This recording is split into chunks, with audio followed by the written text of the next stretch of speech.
भिवंडी लोकसभा मतदारसंघात शक्ती प्रदर्शनची स्पर्धा।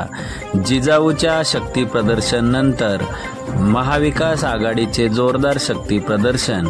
उद्या महायुतीचे होणार शक्ती प्रदर्शन। भिवंडी लोकसभा मतदारसंघात पक्षांच्या उमेदवार अर्ज भरताना दिसत असून 30 तारखेला जिजाऊ संघटनेचे अध्यक्ष निलेश सांबरे यांनी अर्ज भरला। यावेळी त्यांनी जोरदार शक्ती प्रदर्शन केले, याची चर्चा लोकसभा क्षेत्रात झाली।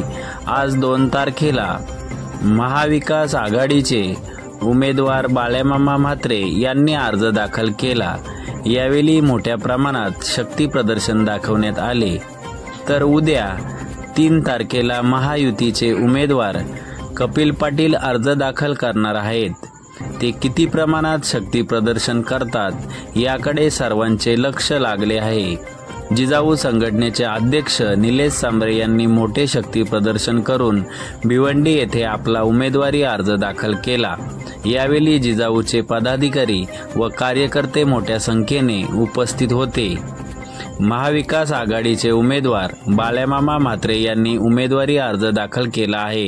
यावेळी महाविकास आघाडीने मोठ्या प्रमाणात शक्ती प्रदर्शन केले। अर्ज दाखल करतेवेळी महाविकास आघाडीचे पदाधिकारी व कार्यकर्ते मोठ्या प्रमाणात उपस्थित होते। उद्या महायुतीचे उमेदवार कपिल पाटील 3 मे रोजी आपला अर्ज भरून शक्ती प्रदर्शन करणार आहेत। ते किती जनसमुदाय आणतात याकडे सर्वांचे लक्ष लागले आहे। भिवंडी लोकसभा मतदारसंघात 20 तारखेला मतदान होणार असले तरी अर्ज दाखल करताना शक्ती प्रदर्शनची स्पर्धा लागली आहे।